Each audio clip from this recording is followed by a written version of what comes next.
Now let's move on to the hot developments in the region. Israel's attacks on Lebanon, Beirut continue on the one hand. And America warned Israel that it might stop supplying arms to Gaza if aid did not start flowing. And Israel was even given a 30-day deadline. Now, Suhaila, let me turn to you. What do you say about this? Can the United States really stop giving arms? Just the other day, different decisions were taken. American troops will be deployed to Israel for the first time. Different defense equipment is also being given to Israel. What does this mean? I think it is a very token warning. I'll explain why.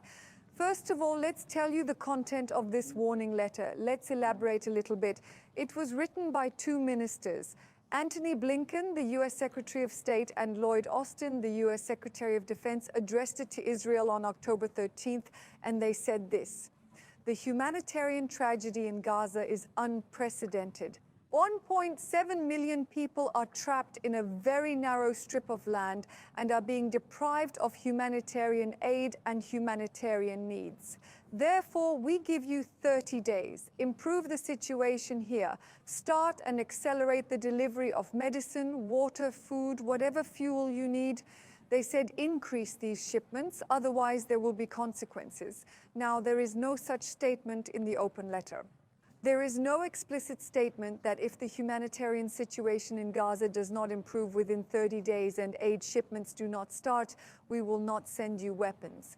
But everyone agrees that this is an implicit arms embargo, or at least a warning of restrictions on arms shipments. Both the American press, the Israeli press, politicians and experts from both countries. So there is a veiled warning. But how realistic and how expert is this? This is like information that is thrown out before the elections, before the American elections, as if to give us a breathing space. It is very true. A few weeks before the elections, 3 weeks after this letter was sent, and look, when does the 30-day deadline end?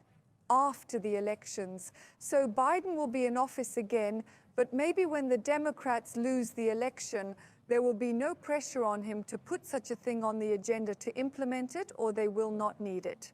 Considering that the votes of Muslim Americans, especially on the Gaza issue, were lost before the elections, the Biden administration is interpreted as a token attempt to re-guarantee and pocket their votes. Why else could it have been done before? Why did you think of it now? A year has passed. 42,000 lives have been lost. So yes, we already know that there is a systematic hunger where infectious diseases are rampant and hunger brings death. Then there is another issue of timing. When you say, why did it come up? Yes. Is it like a trump card for the American elections, a token step? But there was also this plan. There are allegations that the Netanyahu administration is planning an even tougher blockade to force the Hamas members, 5,000 Hamas members, to surrender. Maybe to prevent this, they say. But as we said, the United States, being the United States, is Israel's main supplier of arms, and throughout the war, the arms shipments have not stopped. Maybe sometimes it was reduced, maybe some bombs were not shipped, but of course it was always going on.